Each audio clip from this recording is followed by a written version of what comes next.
Hello, I'm Dr. PattaRadhakrishna. I'm a surgical gastroenterologist from Chennai, and with me is Dr. Selvi Radhakrishna, the renowned breast surgeon, who's managing director of Chennai Breast Center, the possibly the only standalone breast care center in Tamil Nadu, South India, or maybe India, whole of India. I think you should be very happy about it. Nice to be with you, Dr. Selvi. And I've been known Dr. Selvi for over 30 years, and the first time I saw her was as a senior house surgeon in Madras Medical College. From then, she grew in leaps and bounds. She did her DNB general surgery, followed by a fellowship in Royal College, Edinburgh, and then focused into breast surgery, and she stuck to it. Did tremendous hard work, and she's come to what she is now. And having seen from close quarters, there are many interesting aspects of her. Food is a very important aspect of this wellness space. And you also mentioned the timing, the quality, the quantity, the frequency, and stuff about food. Can you say something more about it? So, what is food basically? Food, Patana, break it down into three macronutrients. So, end of the day, it is carbohydrates, it is proteins, it's fats. And then there is a lot of micronutrients. Micronutrients in the form of vitamins, trace elements, and all these. Uh, uh, this come under the category of micronutrients, fiber, and all that. So, nature actually, when we had food, it was all kind of packaged, and it was in a way that uh, all were equally distributed. Somewhere down the line, like, one gets skewed and you take disproportionately one more than the other two, and then all the problems start happening, because everything is a finely tuned mechanism, and then the proportions go wrong, then problems start happening. Say, for example, industrialization and processing of food actually damaged food, and it would became devoid of all the protective layers, devoid of fiber, and they started fortifying, and all these things. When food became industrialized like that and became very processed and ultra processed, then all these problems started happening. The lifestyle disorders, where the cardiovascular diseases and all started going up in that time, in the 50s, 60s, and 70s, when industrialization was rapidly happening in the West. Was not so common that time in our country. We were we were troubled by infectious diseases that time, when people were dying of cholera and diarrheal diseases and all that. Whereas the West had already started grappling with cardiovascular disease. So at this point in time, there was one seminal research work at that point in time, which started out by a physiologist called Ansel Keys. This research was funded research, started around 1950s, somewhere in the mid 50s. And then the published, so he picked up 7 nation studies, 7 countries, where they looked at food, lifestyle, and cardiovascular disease related mortality. And then somewhere they made an association in this investigators, they concluded sometime in the 1970s that some association with saturated fat and higher incidence of cardiovascular disease. So fat, they made a connection. They did not conclude saying that this is what it is. But like any study, they conclude saying that this needs further more looking into and whatever. But this was a major publication at that time. They also didn't make any recommendation. But however, taking that study as a gospel, all the American Heart Association, all the Western whatever guidelines and bodies started recommending low fat diet. So, until then there was nothing like low fat. You had your butter, and Western people had lard, we had ghee, butter, and we had all our natural oils that we used, like uh, nallenna, no, chekku was used to make all our oil and less minimal processing. So then saturated fat is bad, rules out butter, rules out lard, rules out ghee, rules out coconut oil. And then you bring this new generation of seed oils.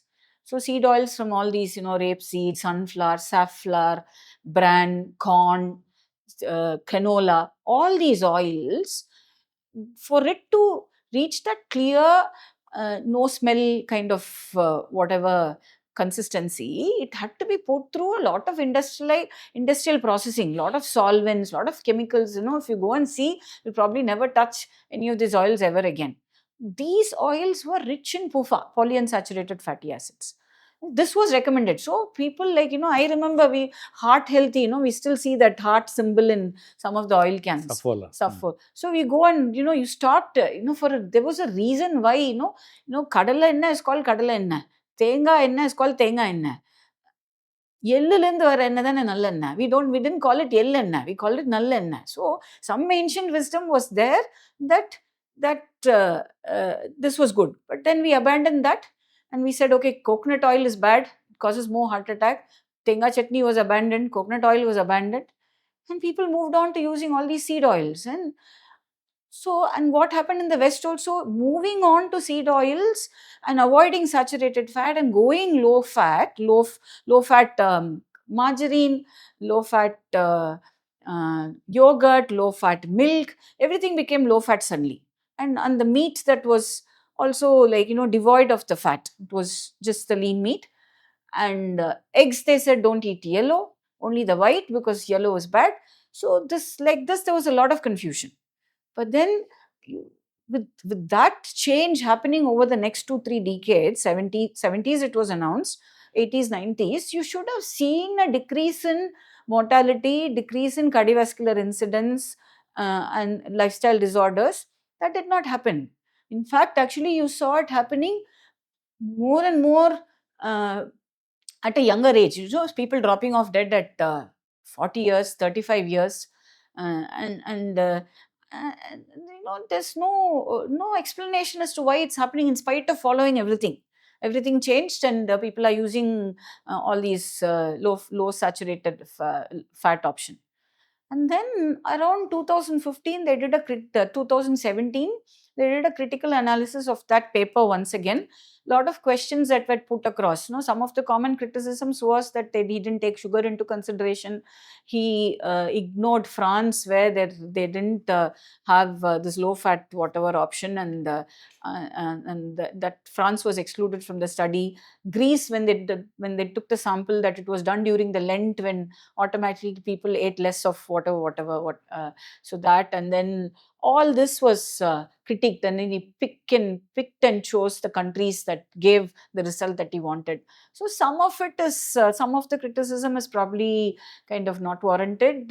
Some of it may not be, it gets, so once somebody critiques, it gets repeated over and over again. Nobody goes to the root original paper and look at the paper once again. So there's some truths in it, some false conclusions also, I suppose. So anyway, now then there is people started. So fat is not bad after all. Yes. So in fact, there is something called essential fat. So we know that fatty acids, there is a group of fatty acids that are essential fatty acids, which we should have. Which are those? What food items? So we'll come to that later. So fat is essential because basically then this villainizing cholesterol, now they've moved away. So cholesterol is not, it's not the dietary cholesterol that harms. It's the cholesterol that is produced in the body because of the food that you eat is the one that can cause some damage. The carriers of the cholesterol, what we call as LDL, HDL, VLDL and all that. So we'll discuss that more in detail in a separate format. But so what happens is that we need cholesterol for all the cell membranes, the phospholipid layer of the cell membrane. We need cholesterol to carry all the fat soluble vitamins V, A, D, E, K. We need fat for energy. So unfortunately, we were not taking fat in the right form, but we are taking more because we didn't take fat. Fat gives you satiety, gives you the feeling, it produces leptin. and gives you the feeling that you've had enough. When you and then you're not hungry for a long period of time. So when you're reducing fat in the diet, the proportion that I was talking about, the macros, you should roughly have, say, 3 macros, 100% divided 35, 35, 35, or 30, 30, 30, whatever way that you discuss. So here one is skewed. One you make low, then automatically that has to be compensated by one other uh, macro.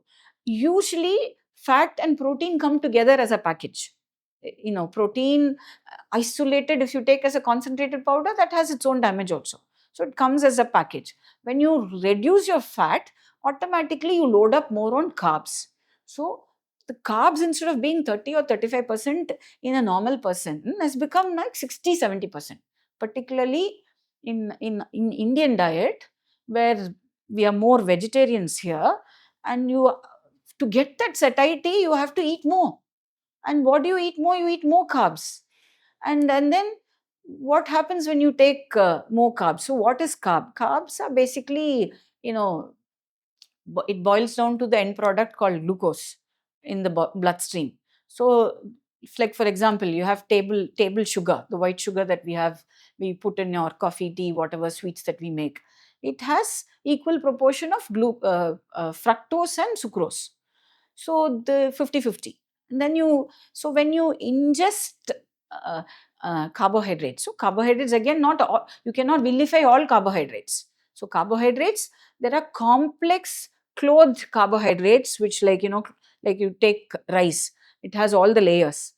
The fiber, you take a fruit is obviously fructose, it's sugar, it's sweet, but along with fiber, it makes it healthy.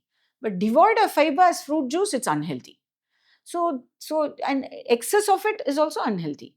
So not all carbohydrates are bad. In fact, some tissues in our body definitely need carbohydrates. Like renal medulla needs carbohydrates. It can work only with RBCs can work only with carbohydrates. Some parts of your brain definitely needs carbohydrates. So without carbohydrates, they'll be deprived. So you need carbohydrates, but it's when it's done more, or when it's done in a more naked form, like when it's processed and ultra processed, where all the fiber and protective layers are taken away, and it's naked glucose, naked fructose, high fructose corn syrup, because it's an industrial product which is added to all your sauces and all your strawberry syrups and all that, and all your sugars and sweets, and because it makes it tasty. It's sweet.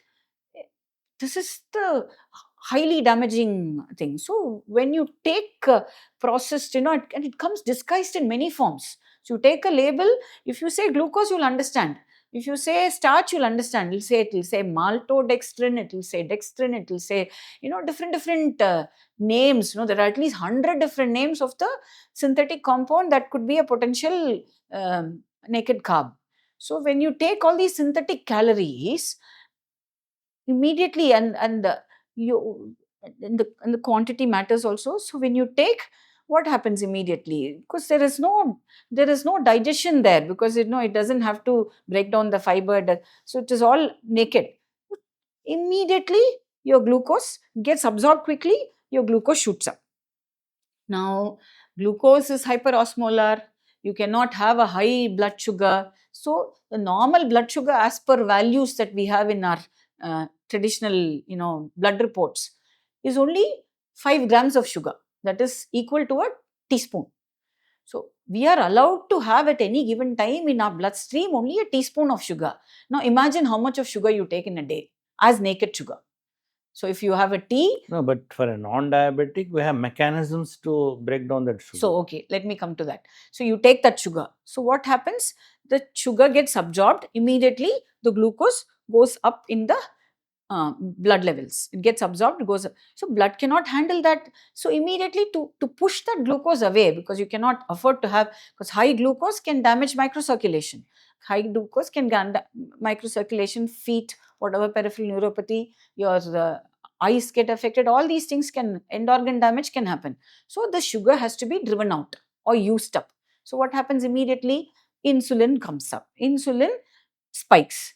So insulin spikes. What does this insulin do? Insulin is the key to the insulin receptors on the cell.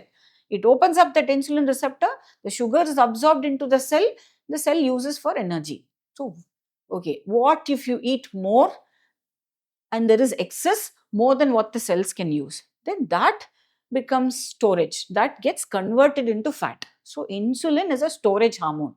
It makes the cell use glucose, and more and over the cell, what it can use, it gets converted to glucose.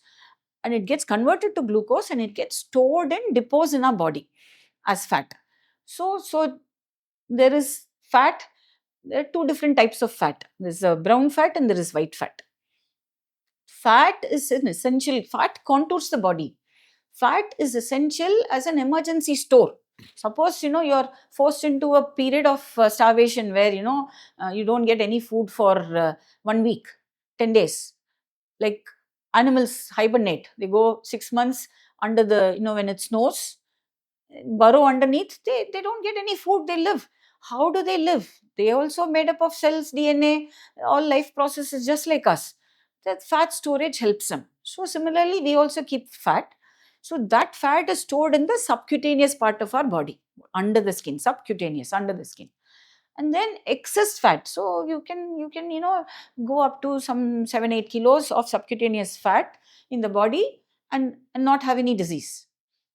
So it may look ugly, as folds here and there, but it serves its purpose. It's there for you to use whenever necessary. But then over and above that, what happens sometimes, you keep on loading more and more, then this fat goes and gets deposited in wrong places, what we call as ectopic fat or visceral fat. Now, if instead of being under the skin, it surrounds all vital organs like liver, pancreas, around the heart, around your gut. In the mesentery, when you cut open and you see a lot of fat everywhere. And this fat is like a ticking time bomb, like a battery discharging constantly. So this again, what happens with these cells? Whenever insulin converts excess glucose into fat, these fat cells, if they increase in number, that's not so much of a challenge. But what happens is they increase in size. And if you see, when you cut open, do a mastectomy or open the abdomen, big fat globules. White fat globules, they're sick fat, they're crying out. It's like you have a shakamutta where you put some stuff, you put to that content that it can fit, it'll look nice. But if you keep on stuffing, then it'll start bulging from different directions and it is crying out. And fat also becomes ischemic because fat cell also needs blood supply, oxygen, glucose to survive. So when it becomes ischemic, then it starts sending all these toxic pro-inflammatory chemicals in our body that goes and sets off that inflammatory process like battery ticking, and damages all the blood vessels and causes a lot of autoimmune processes, arthritis, and fat in the brain, wrong place, Alzheimer's. So all these things happen. So effectively, the obesity which we see in day-to-day life, all the fat is due to high carbohydrate not utilized. Yes. So and it's not fat as such. It's not fat as such. So what happens is, another thing which we have to understand is what does insulin does. See, when you have a sugar high, there's an insulin high also. And then insulin immediately pushes all this glucose away for the cells to use and then into storage. So suddenly all this glucose is gone and there is a crash. Body had a lot of glucose at one point, and then because this insulin comes, it spikes and it does its job very quickly it just tidies up, and then suddenly you're no glucose. And the body is so used to, we're also eating so frequently, if you see, we're eating far too frequently, and because there's a crash quickly, and then immediately what you go and search for, and that crash makes you feel like a craving. It becomes like when a junkie who uses drug to stimulate, and then when they like a turkey, what I don't know what they call, suddenly there is a withdrawal and you want more food. So then what do you reach when you're hungry? You won't see what is in front of you. You won't see whether it's healthy or not. You just go and eat, mindlessly eat. And then what happens? And because you're still again eating the wrong kind of food, Then again one more spike. You're not letting, so the glucose falls down, but the insulin doesn't get a chance to come down. Before it comes down, then within about 2 to 3 hours or 4 hours, you start eating again, and then one more spike, and then again a crash. So throughout the day, there are several spikes, and whenever there is so much spikes, all the glucose is getting converted into fat. Another thing happens. Anything in excess, the cells become resistant. So the insulin is always constantly high. The cells, the insulin is the key, remember, to the insulin receptors. The cells have the insulin receptors. Now the cells are fed up with this constant insulin and constant supply of glucose.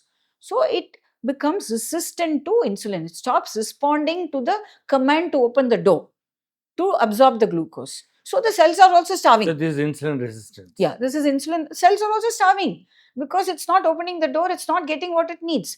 A starving cell sends out more bad chemicals. So it is a vicious cycle. And then insulin resistance happens. And then along with it, there are other compounds like insulin-like growth factors, which are now implicated in many of these lifestyle-associated cancers. So all sorts of diseases, lifestyle, from diabetes. Obviously, everybody knows insulin they connect with diabetes, and cardiovascular disease, neurodegenerative disease, arthritis, fibromyalgia, thyroid problems. Everything is related to this disturbance in this metabolic process. Now, you see, there are so many sweet shops, there's so many bakeries, there's so many ice cream shops. Aren't they toxic to humans? Yes. Because if you take any of the sweet shop, they have no nutritive values actually. They only taste, there's so much. So if you remember, when we all did, we are a bit ancient actually, when we all did medicine, 1984 batch, and you were like 5 years older, we saw marasmus and kwashiorkor. We saw malnutrition because of lack of food. Now I think, we've progressed economically. Don't think we see marasmus and kwashiorkor, at least this part of the country we don't see, but we see children who have insulin resistance. Now, what is polycystic ovarian disease? It is young girls with insulin resistance, and pregnant mothers with insulin resistance, children born with it's healthy mothers give rise to healthy babies. Mother is already insulin resistant, the child is at risk. You're adding one epigenetic layer, one genetic layer to the Yeah, even the conventional lunches and dinners, as soon as you go, they'll start with a soft drink or some drink, and after the dinner is over, then there's on dessert, which is a very high carbohydrate. I think they're all very, very dangerous foods. Yeah. So coming back to food, so understanding the macros. So you cannot villainize one thing. You have to understand that it has to be in proportion, and the proportion also quality of that matters. This is where I talked about processing, ultra processing, and taking it in the most natural form, and without much processing. Like if you take rice, you take that kaikutal arisi instead of the very polished rice. Similarly, you buy use atta, you don't take the most refined version of atta, which is like the white flour or the maida. And if you have to have sugar, don't take the most processed form of sugar. So for it to become white, that sugar, and the whiter it is, the more popular it is. For it to become white, imagine the amount of processing that the brown jaggery has to undergo to make that, because it comes from sugarcane juice, and jaggery is not, it's brown in color, but for it to be, how much bleaching it has to undergo. And so all that chemicals it's laden in that sugar. It's naked calories without any nutrients, no micronutrients, and the macronutrients is naked. So that is the problem. So quality matters and proportions matter. So suppose, like, if you ask, what about a diabetic? What about an obese person? There you have to reverse the proportion. There you cannot take, there is a goal, there is a treatment related goal that we want to reduce weight, or we want to reverse insulin resistance, or you want to control diabetes.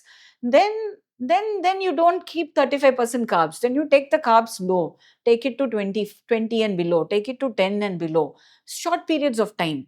And let the insulin resistance reverse, let the stored ectopic fat get rid of it, and then come back to your macros where all three are equal. So you can manipulate the macros to treat some disorders, lifestyle disorders, but otherwise generally it is like equally distributed. So we talked about proportions, we talked about quality, and then the quantity. So again, like quantity, if you keep a big plate, fill a lot of food, then obviously you're calorie loaded. Your food could be healthy, but you're still அளவுக்கு மிஞ்சினா The அமிர்தமும். restaurants are putting 62 items and making a big thali. Oh, but we are the ones ordering it. No, if you don't order, they'll not make. So you have அளவுக்கு மிஞ்சினா அமிர்தமும் விஷம். So the so-called healthy food cooked at home, I use all the right ingredients. Still the quantity also matters. So the quantity should be to satiety. So you should not feel hungry when you finish eating. You should not. You should follow the Japanese rule of 80% full. Yeah. So that even Shastras, even Bhagavad Gita says that in your stomach, if you divide it into 4 quarters, you keep that 1 quarter empty. Eat the 3 quarters. It's the Japanese, ancient wisdom says 80% full. Yeah. So satiety. So eat. So suppose you have a plate and you have so ideally, have a smaller plate so you don't fill up too much. So you have portions, you take. Then when you go back for the second helping, make sure your portions are still the same macros. So you don't take one helping of just one thing alone. Say, like for example, you have carbs, proteins. You don't take food as carbs, protein, water. You take food as food, which will have all these ingredients. But suppose you like, you feel that you want to have a second helping and then go for that ice cream alone. That doesn't help. Second helping should also be of that equal proportion food till you feel that I have had enough. So versus this feeling of satiety is different from stuffing like to the neck. Then you eat everything on the plate, you feel so full that you're almost choking, and then So you've stopped taking coffee with sugar, and you don't use sugar any of the. No, I don't drink my sugar. I have heard this sugar goddess talking about how sugar or the lack of it alters people's moods, and they'll go into mood swings, and some children can misbehave, and they may go into depression in relation to is sugar that bad, and does it cause all Sugar this? is like it's like an addiction. It's like cocaine, you mean? Like cocaine. Huh. And it can give you a high, it can give you a low. It crashes and give you a low, and then it's addictive. Then you want more sugar, and if you don't get sugar, a child throws tantrum. And then too much sugar, then all the damages start happening. Also, when you eat a very refined diet that is very sugary, then you miss out on other nutrients, and the gut microbiome gets altered. And there's a lot of all these connections, whereby then a lot of these spectrum disorders, um, attention deficit disorders, all these uh, uh, problems could be directly related to diet in the early childhood and gut microbiome. So Now, I also heard of this chap who's the man behind Circadian Rhythm, who says that you should last meal should be before sunset, and the first meal should be after sunrise. I mean, what is the fundamental So in the that? logic is circadian rhythm. See, there is a reason uh, this sunrise and sunset is more or less constant in most tropical countries. Go higher, like say in some countries, Scandinavian countries and all. Some months the sun doesn't set at all, and some months you don't see the sun at all. So those are disadvantaged places. But in a country like ours, where more or less constant, sunrise is either between 5:45 to 6:30, and sunset is around the same time, 5:45 to 6:30. So the circadian rhythm dictates some changes in our body, like the hormone production, like diurnal variation of all the hormones. So when the sun sets, then it is time of activity is over, it's bedtime, your melatonin goes up, and then it induces sleep, and then you sleep. So all this happens. Also, all this, when you sleep, your flight, fright, fight hormones, the sympathetic system where you get cortisol and all that, those, when your body relaxes, your mind relaxes, when you sleep, cortisol levels go down. And when you don't sleep adequately, then cortisol levels are high. And that itself, we know that when cortisol levels are high, either exogenous or endogenous, actually increases blood glucose levels, and then again insulin resistance, all those processes starts all over again. So when you sleep well and get up, there's something called a dawn effect. Dawn is early morning. So when you wake up from that state of like good sleep, your diurnal rhythm, the cortisol levels go high in the morning naturally, normally, in order to prepare you for the day. You wake up, you have to get into an active mode where to get ready, go, drop children, pick up, go for work, do all sorts of your regular work. So already your cortisol levels are high. Already, so what cortisol levels high means your glucose levels are high. On top of it, immediately as soon as you get up, there are people who very proudly say, எழுந்த உடனே நான் coffee மவுத்தில் தான் முழிக்கணும். Without coffee, I cannot do anything. Coffee is all right, provided it doesn't have any sugar. But you obviously. Everybody, how can you drink coffee without sugar? No, Even so gods drink coffee in the morning. No, gods don't drink coffee in the morning. What do they drink? So gods have what we call as Nirmalya Puja. When you wake up and go in the morning, that first darshan is called Nirmalya Darshanam. So from the previous days, so gods don't eat breakfast. They give, but it is after all the upacharam. And that it's not like immediately at 5:30 they don't give coffee to the god. So the whenever you get up, first thing that people do is drink coffee with sugar. So what happens, or tea with sugar? So already the cortisol levels are high, therefore the glucose levels are high, and then there is a spike again. And what we've been brainwashed also into believing, breakfast is the most healthy meal of the day, which is true. So, but how do you define breakfast? Why do you ascribe a time to the breakfast? Breakfast is any time when you break the fast. So, when you sleep, from your dinner to the next morning when you wake up, you're asleep. So, when you're asleep, obviously you're not eating. Like daytime, you're eating every 2 hours. But when you're asleep, you sleep 7 hours or 8 hours or 6 hours, whatever time. You don't need that food. You don't eat or drink anything. Then when you wake up, that period when you sleep and you don't eat anything is considered the fast. You're breaking that fast is breakfast. That can happen anytime. It can happen at 8 o'clock, it can happen at 9, it can happen at 10. So where is the time that is fixed that breakfast is the most important? It is the most important meal, but you don't have to fix a time to it, like 7 o'clock, like 8 o'clock. So what has happened now is that, breakfast, and because people are like, going to school early at 7 o'clock or going to office at long distances, they have to commute. What people tend to do is make it more processed. So cereals, and the so-called healthier cereals, that is granola, that is got a bit more wholesome grains there, and then because you want to cook it very quickly, instant oats, instant upma, instant pongal, and a lot of all these instant stuff has come where it's heavily processed. There is a shelf life. Whenever there is shelf life, it means there are a lot of chemicals added to it to preserve. So this is had in the morning. It's purely carbs. So gone are the days when people had a more complex, so when you ate breakfast quite late, so people had their duties in the morning. So they would do their pujas and whatever. If you look at traditional Brahmin families, the main meal of the day will be around 10:30 when they've finished all their work. And then 11 o'clock. Yeah, by 10:30, 11, everything. But traditionally, India is not a breakfast country. Breakfast came with the from cereals. Iran or Persia. No, with the cereals. So Cereals. with the cereals. So it came packaged as all these sugar coated cereals that are mueslis and the granolas, and on top of it add sugar and then a glass of juice.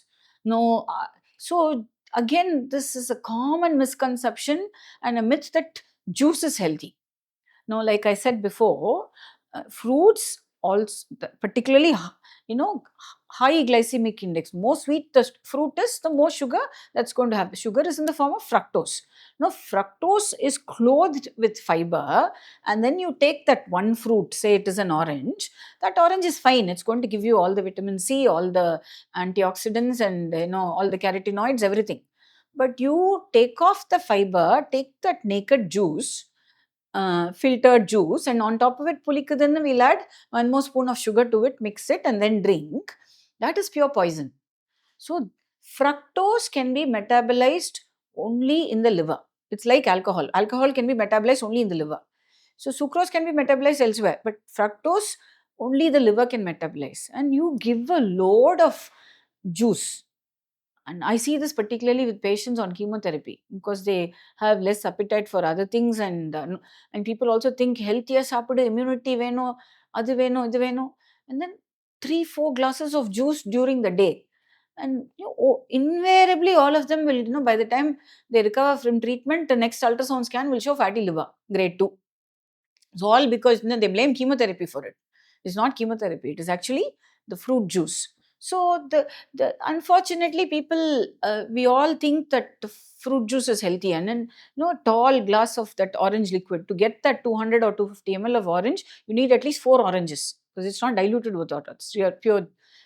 And nowadays it's also available in cartons, again fortified, added preservatives. So this is the damage that breakfast causes. Instead, you should have, see, this hunger and satiety is something we have to understand. So hunger is caused by this, one, that empty stomach, low sugar, all this causes hunger, and also a hormone called ghrelin. So ghrelin is again like a Pavlovian reflex type hormone. So at this time she's used to having breakfast, so automatically the stomach will growl. At that time the ghrelin gets released, and its half-life for its action is about 30, 35, 40 minutes. Once you pass that time, you do engage in some activity, then you forget that hunger. So you would have noticed, when you're operating, when you're treating, busy with work, then you might have hunger pangs. But after some time, what happens? That hunger pang, you're still able to continue without even eating food. So somewhere, like, you just let it pass. That moment goes over. Drink some hot water or water, that pangs go away, and then you can push it for a little bit longer. The reason why you need to push it longer is, the longer the interval, the for the fasting. So you eat at 7 o'clock in the night, and then the next morning you push it to about 9 or 10 in the morning, or 11. The number of fasting hours is higher, and when the fasting hours duration is higher, then you set off some reparative process in the body. So this, if you have insulin resistant, it kind of reverses. You become more fat adapted. So what happens when, for about 6 hours to 8 hours, whatever food that we've ingested at 7 o'clock in the night will have the energy that gained from that food. So after about 6 to 8 hours, the glucose in the body level comes down, and the body has to make glucose. So the glycogen in the liver gets broken down to make the glucose, and then uses that glucose for some more time, like say for about 12 to 14 hours. After that, you still don't eat, then the stored fat is brought about. So then when the stored fat is brought about, to convert into gluconeogenesis, to make glucose from the stored fat, then you're fat adaptable. So that means, like, you're in a state where you So can. this is effectively intermittent fasting. Intermittent fasting. So, or what you call as time restricted eating.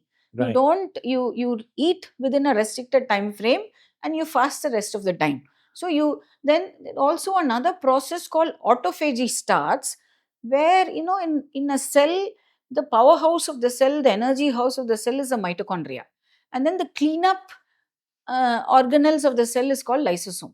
So whatever old ones, the damaged proteins, whatever, the cleanup happens with the lysosome. So you don't give enough demand for this cleanup to happen. You constantly keep eating. The the cell has to keep working over time. There's no time for it to go and do the cleanup. So when you fast for a length of time, say beyond 17 hours, 18 hours, 16 hours, then this process for cleanup starts. So when this cleanup is where all the damaged parts of the cell, the regeneration happens. So this autophagy peaks around 60, 70 hours. So periodically one has to fast. So, that is why, even this was ingrained even in our culture. If you see, in our religion, we had these deliberate days of fasting. Like he said, he did Shashti fasting. Then people do Ekadashi fasting. And each one, you different, you have 15 Tithi days starting from Amavasya to Paurnami. And those 15 days, each Tithi is associated with one god in our tradition. So each one, whoever is your Ishta Devata, you fast for that day. It was all built in the system. You do Pradosham, you do Amavasya, you do for Pitrus, you do Paurnami for Vishnu. You do Chaturthi for Pulayar, you do Shashti for Murga. Like this people did. And then there were times like you do slightly prolonged fasting with your Navaratris, which was Shashti for 6 days.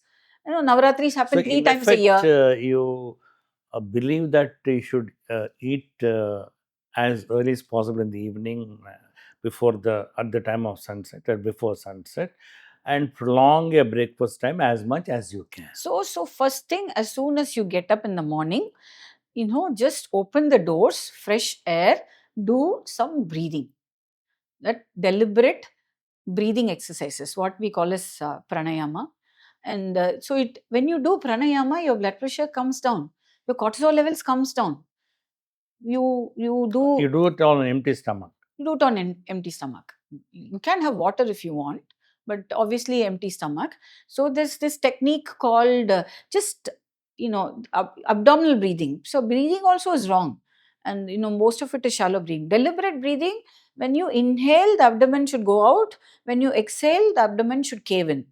And then you do deliberate breathing. Then there are things like Bastrika, then Kapalabhati, Anulom Vilom, box breathing. That whole inhale 4 seconds, hold 4 seconds, exhale 4 seconds, hold 4 seconds. So like a box. So all these resources are available. This IIT guy, Saurabh Bothra, excellent videos he has. So as soon as you, Saurabh Bothra, he's an IIT, started off as a student. He has a huge subscribers to his yoga program, and close to 70, 80 videos on YouTube. Very simple and elegantly done videos, training on different techniques on all these things. And so this is what you do the first thing in the morning. So it will take you about 10 to 15 minutes. 15 minutes will cover a good round of 4. So this will, the surge of cortisol, the surge of glucose, and that little, when your heart rate is down, suddenly when you wake up, it goes up and your blood pressure goes up. All this will calm down. Do this. And then by the time, if you're like whatever, then by the time the sun comes, then you can have your coffee or tea, black, preferably without milk, and definitely no sugar. And then go for a walk in the sunlight.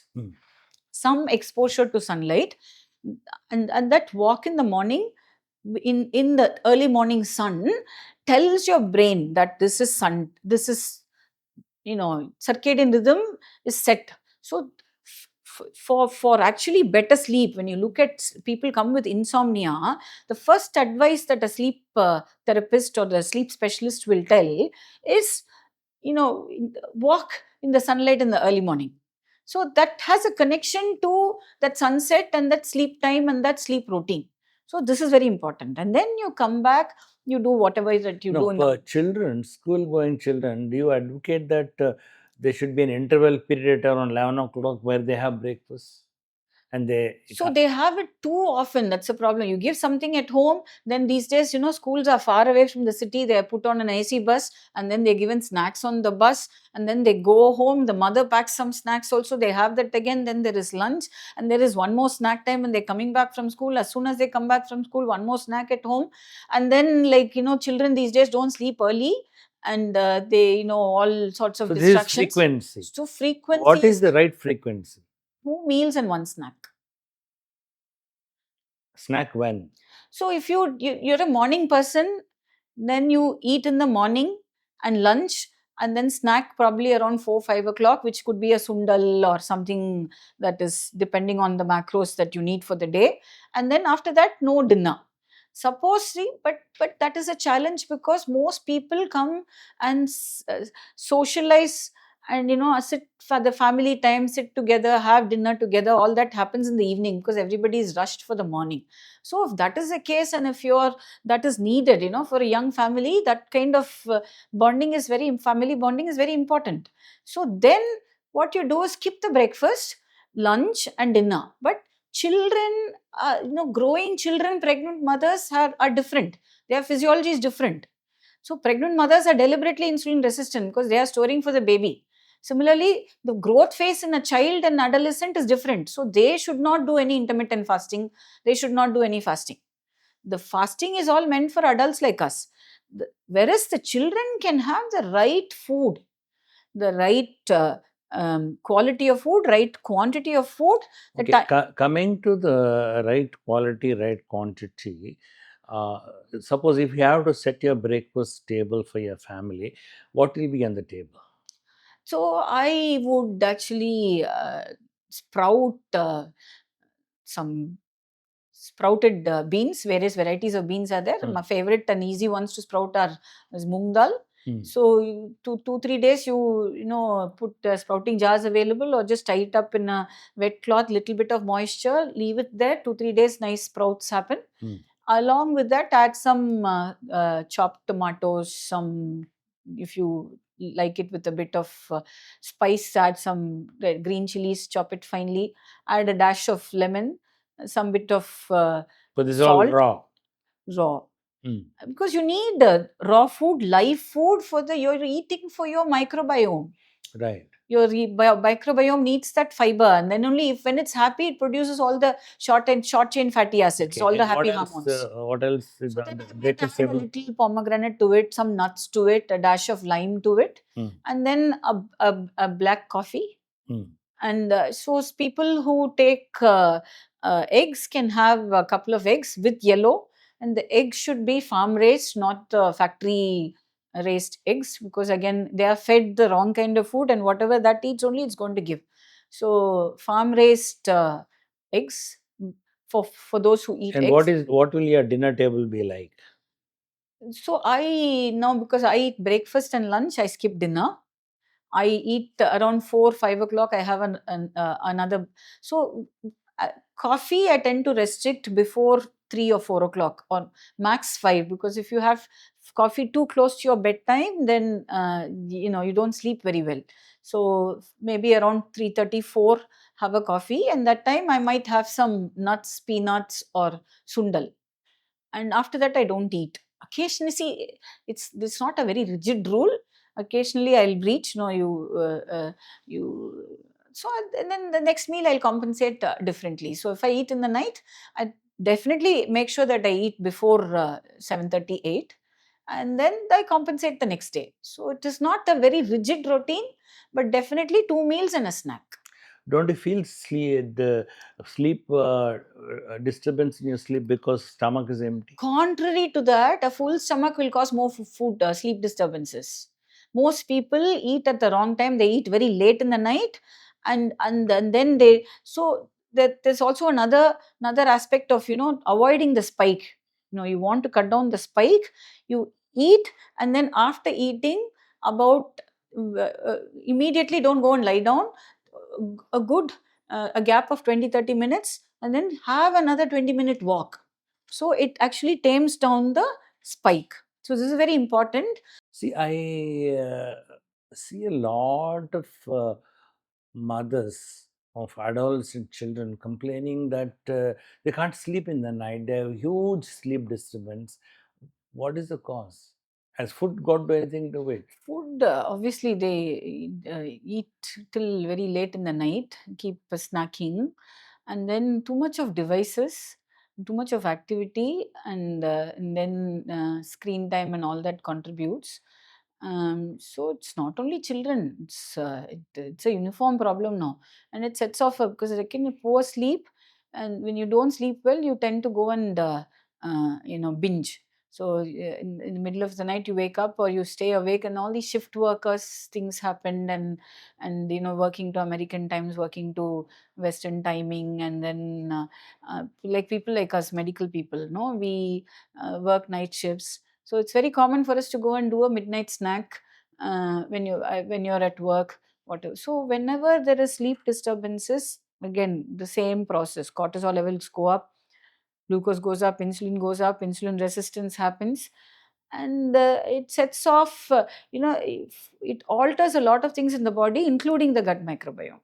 And in fact, actually, when insulin resistance happens, sleep gets disturbed more, because when insulin resistance happens and then the visceral fat gets deposited in the wrong places, one of the places where it can get deposited is the back of the tongue. And the tongue becomes heavier and it falls back.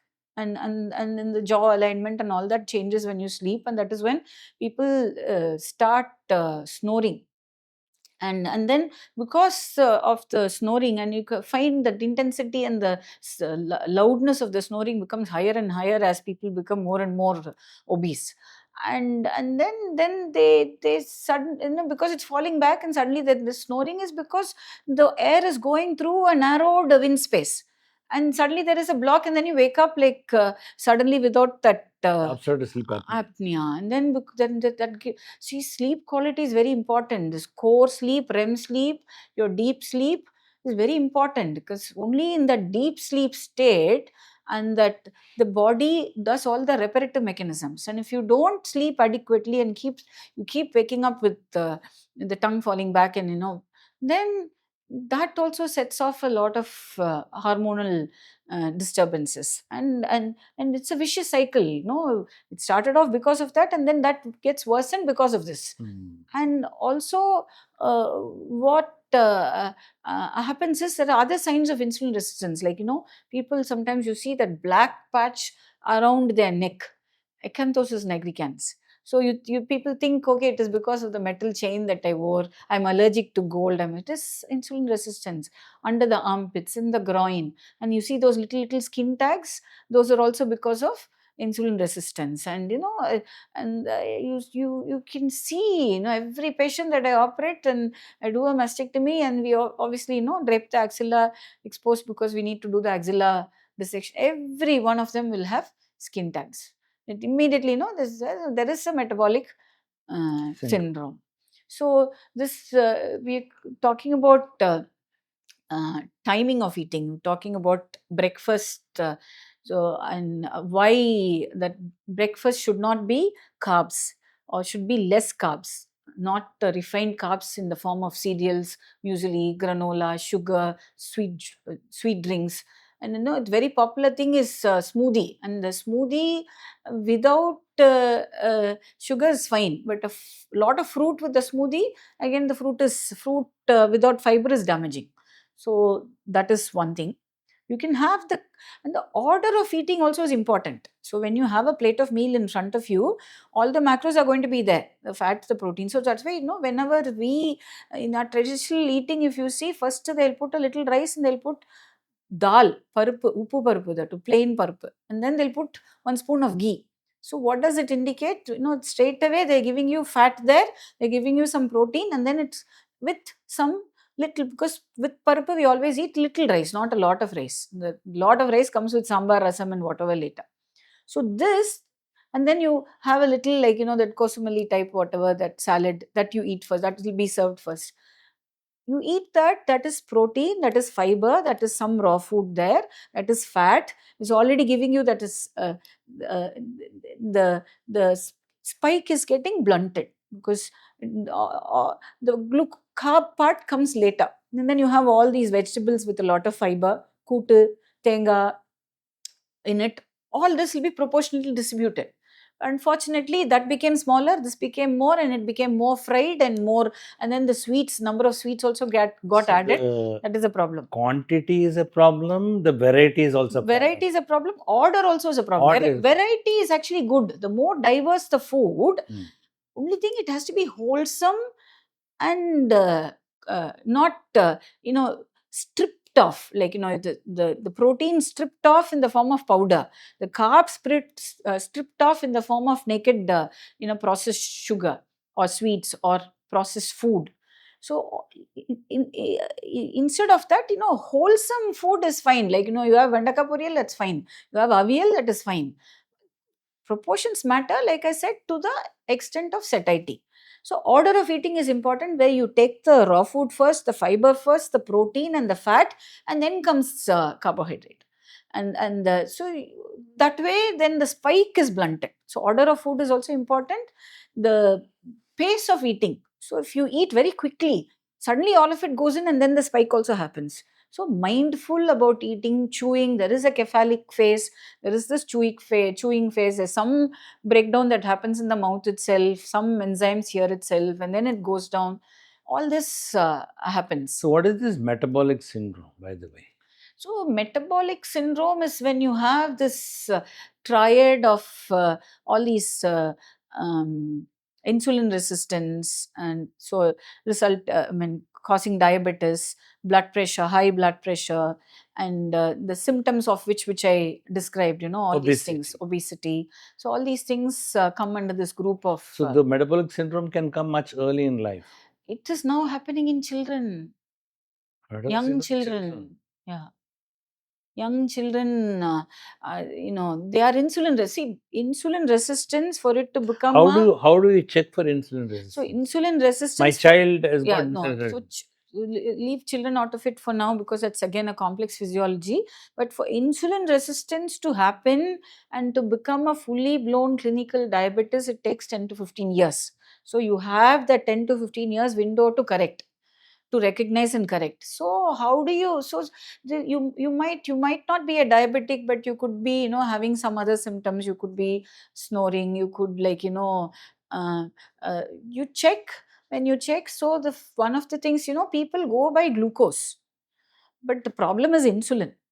And the glucose, because you're taking more glucose, insulin has to come in and act, and insulin does all the damage by storing and making the fat cell sick and driving all these inflammatory processes.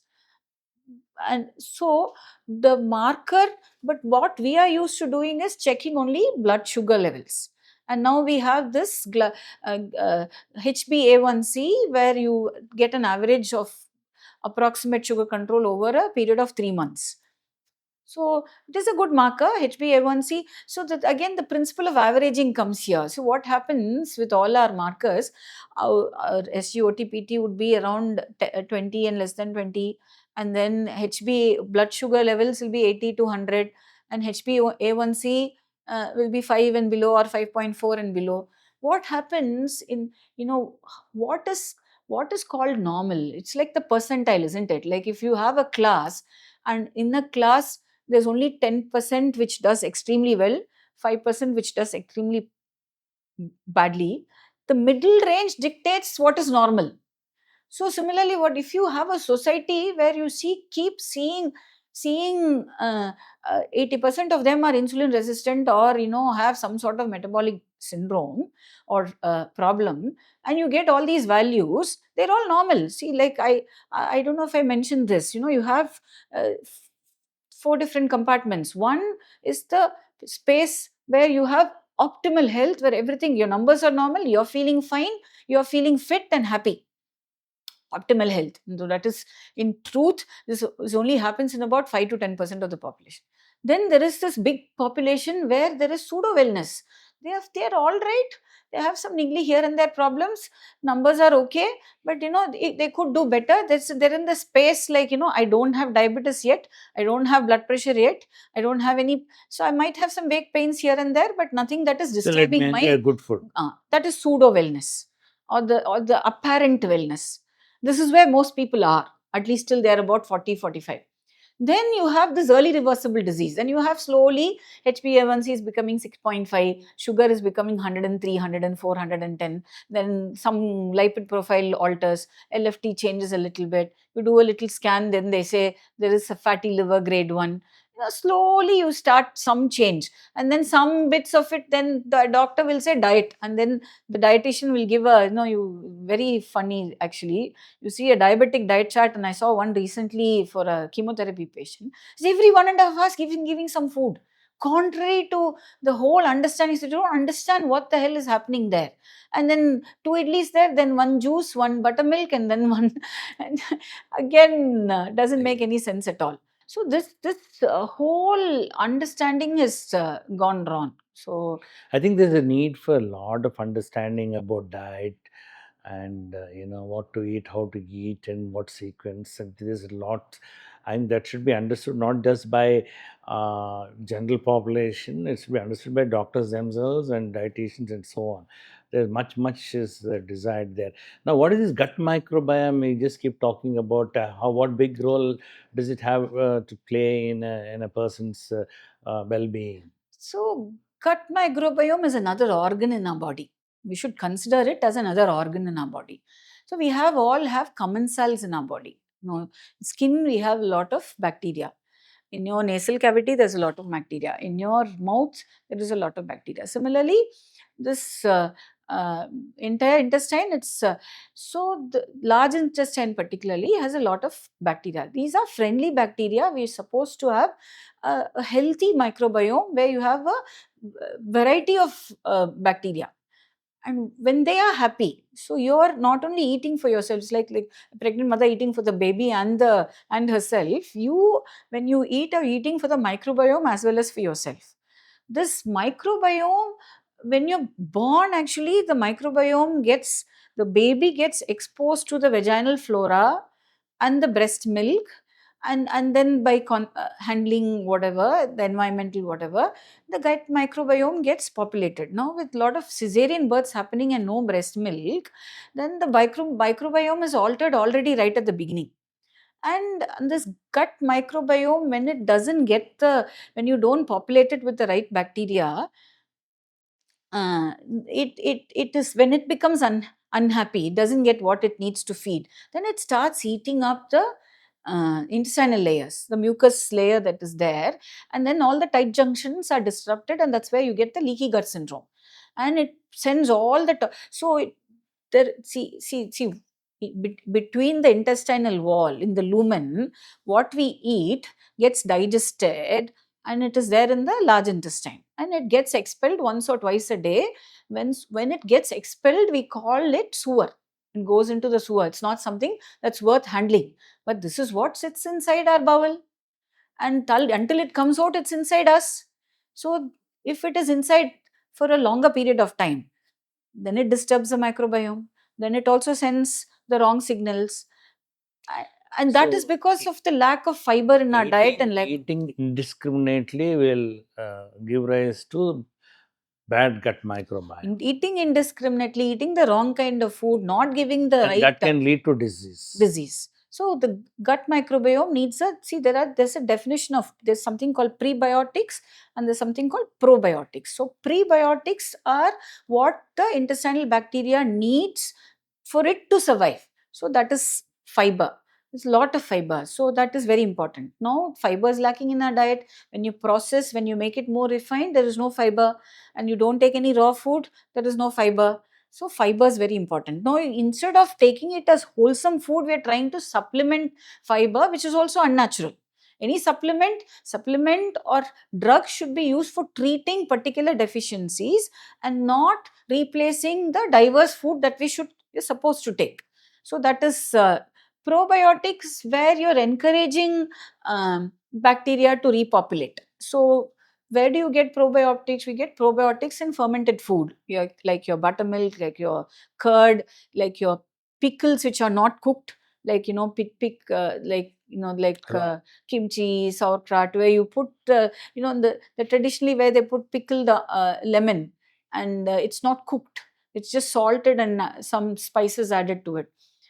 And the pickled vegetables and the upukandam, whatever, all these are fermented foods over a period of time, and it colonizes some bacteria which when you ingest actually helps. So now the classical example is the palaya sadam. palaya sadam, when the rice gets left over, you add water to it. The kambu or the curry that they make, previous day they add water to it. It is left to ferment overnight in a earthenware pot, and then next morning that water is had along with your buttermilk or whatever. So this is what our traditional agrarian diet used to be. Now that is lost. Now actually there's some study from Stanley also. I think one of Jashwant did a study where in IBD he showed that Paraya Sadam actually helped. It's just a fact. You can understand why it helps. So thanks, Dr. Selvi. At the moment, I think we'll continue with some more on diet in due course of time. Thank you. Thank you.